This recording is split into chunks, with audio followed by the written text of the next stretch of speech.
Now, Weather Week Summer Threats. All week long, we're informing you about the different kinds of weather that can strike this time of year. And tonight, we're talking about hurricane season. Last year's was devastating, the 7th most active since record keeping began in 1851. So what do the experts think about this year? Chief Meteorologist Tony Petracca joins us now with their predictions. Tony? Well, Steve and Caroline, we're tracking a storm right now. It's Tropical Storm Chris. It's off the Carolina coastline. It's almost a hurricane now.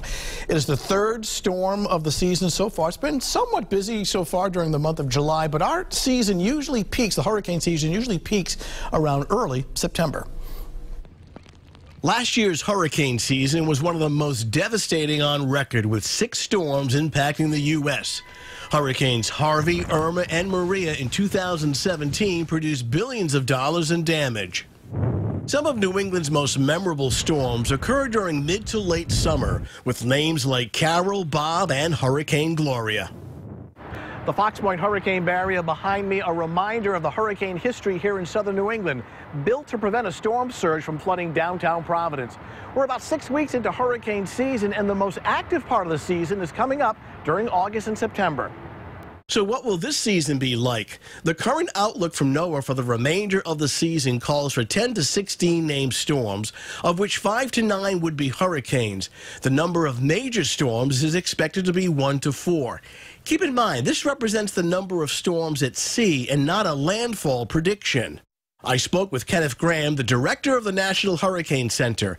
His message is simple. An important sentence here is this: it only takes one, and we really encourage people, if there's one storm on Earth and it affects your area, then it's a busy season. So preparedness is the same either way. Sea surface temperatures play a major role in how hurricanes develop. Specifically, where is the water running warmer or cooler than average? In this part of the equatorial Pacific, the anomalies here determine whether or not we have a La Nina or an El Nino. But of more interest is in the central Atlantic, where our hurricanes develop. We've noticed that the water temperatures here have been running cooler than average. Storms need warm ocean waters. However, the cooler than normal waters in the tropical Atlantic could play a major factor. Dr. Phil Klotzbach from the University of Colorado is watching this closely. Now, obviously, even if you have a colder than normal Atlantic, doesn't necessarily mean, even if the hurricane season itself is quiet, it doesn't necessarily mean that you won't have 1 or 2 storms intensify, become hurricanes, and then make landfall, but it would tend to reduce those odds.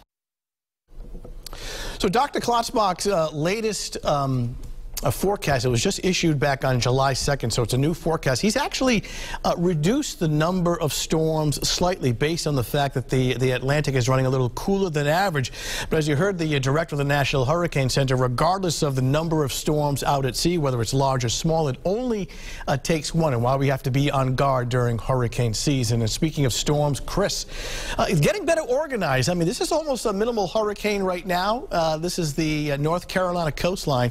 This is the GO 16 satellite imagery. Of course, we implemented the brand new GO satellite a little over a year ago, and the resolution on this is just incredible. It's half-kilometer resolution. These pictures are taken every 30 seconds to give you an idea of the motion and the development. We're starting to see somewhat of an eye trying to form. Here's the Carolina coastline, and more than likely will become a minimal hurricane. The top winds now are at 70 miles per hour. Now, in terms of southern New England, the track forecast has not changed. It's going to pass well south and east of New England as a Category 1 storm on Wednesday, but the wave energy, the wave propagation extends many miles from the storm, and the net result will be increasing surf and increasing rip currents at area beaches both Wednesday and Thursday. Surf, you can clearly see live pictures down in Easton's Beach and Newport, not a problem. It'll increase a little bit at area beaches for tomorrow, but more so Wednesday and Thursday, and both those days look like good beach days too, so swimmers will have to exercise some caution. In the meantime, we have a hot day coming up for tomorrow near 90. I'll have your full forecast coming up in a little bit. Thank you, Tony. And Weather Week continues all week long on the air and online. Go to our website right now to check out the interactive hurricane tracker, link to our storm ready resource guide, and 2018 storm names.